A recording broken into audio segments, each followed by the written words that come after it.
Satyabhama Institute of Science and Technology, Chennai.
காப்பீடு தொகை வழங்க உத்தரவிடக் கோரிய வழக்கில் சென்னை உயர்நீதிமன்றம் கருத்தை பதிவு செய்திருக்கிறது. விவரங்களை செய்தியாளர் சுரேஷ் கேட்கலாம். சுரேஷ், வணக்கம். எந்த வழக்கின் பின்னணியில் நீதிமன்றம் கருத்துக்களை தெரிவித்திருக்கிறது? விவரங்கள் என்ன?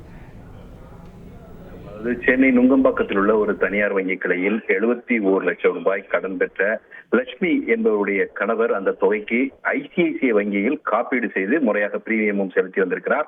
இந்த நிலையில் கடந்த 2021 ஆண்டு மே 10 மாரடைப்பால் அவர் உயிரிழந்ததை அடுத்து இந்த காப்பீட்டு தொகையை வழங்க வேண்டும் என்ற கோரிக்கையுடன் அந்த தனியார் வங்கிக்கு லட்சுமி விண்ணப்பித்திருக்கிறார்.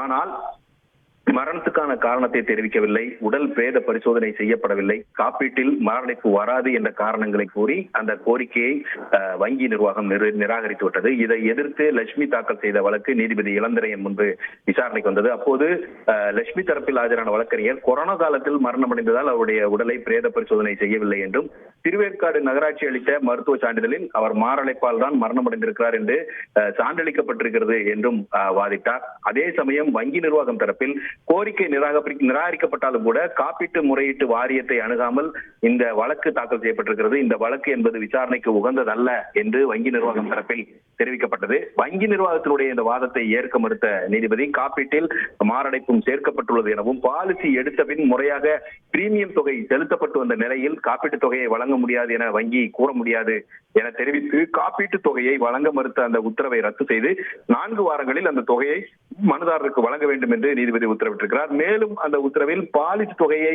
வழங்குவதை தவிர்க்கக்கூடிய வகையில காப்பீட்டு நிறுவனங்கள் தெளிவற்ற முறையில நிபந்தனைகளை குறிப்பிடுவதாகவும், இந்த நிபந்தனைகளை பற்றி தனிநபர்களுக்கு சட்ட அறிவு இருக்காது, இதை பயன்படுத்தி அந்த காப்பீட்டு தொகையை வழங்குவதை வேண்டுமென்றே இந்த வங்கிகள் புறக்கணித்து வருகின்றன, இதனால் சம்பந்தப்பட்டவர்கள் நீதிமன்றத்தை அணுகி உரிமையை பெற வேண்டிய நிலைக்கு தள்ளப்பட்டிருக்கிறதாக நீதிபதி தன்னுடைய உத்தரவில் குறிப்பிட்டிருக்கிறார். விவரங்களுக்கு நன்றி Suresh. Satyabhama Institute of Science and Technology, Chennai.